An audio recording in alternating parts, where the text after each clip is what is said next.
How are the backbenchers, the traditional Conservative Party, how are they feeling about what Nadhim Zahawi had to say?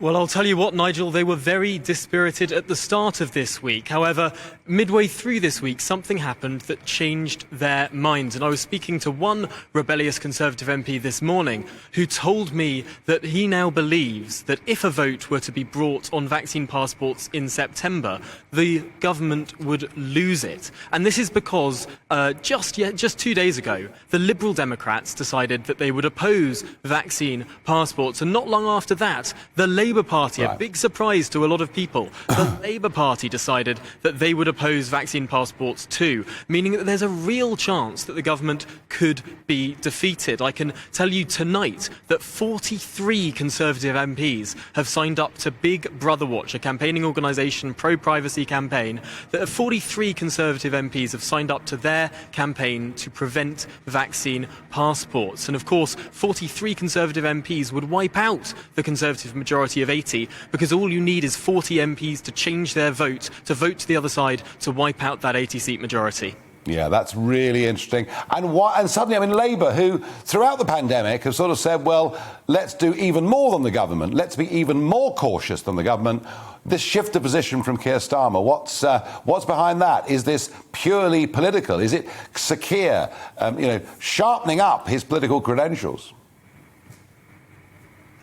Well, there's been a lot of criticism over Sir Keir, but he seems to have a bit of a spring in his step after the Labour Party managed to narrowly retain that Batley and Spence seat in the by-election. Well, potentially this is the Labour Party being more political. We know that they hold a whole host of contradictory positions. They're in favour of mandatory masks on trains, but no masks in nightclubs, which they think should open, but should open without vaccine passports, but with tests. I mean, it's a complete mess, the Labour Party positioning, but to some extent that doesn't matter, because all they want to do is embarrass the government. And if the government loses a vote on vaccine passports, guess what? The headline is not going to be the Labour Party has contradictory positions. The headline will be the Prime Minister loses the vote. Absolutely. That's the gamble the Labour Party appears to be taking. No, absolutely. Tom Harwood, thank you very much indeed for joining us. And there we are, 43 Conservative MPs saying very clearly that they will rebel against the government on vaccine passports. And I suspect that most of them actually really do mean it,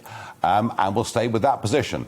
So perhaps the Labour Party suddenly becoming a bit cannier and realising that basically copying everything that the government says gives them no profile whatsoever. Welcome to the GB News YouTube channel. You can watch us live 24 hours a day, catch up on your favourite shows, and join in the conversation in the comments below.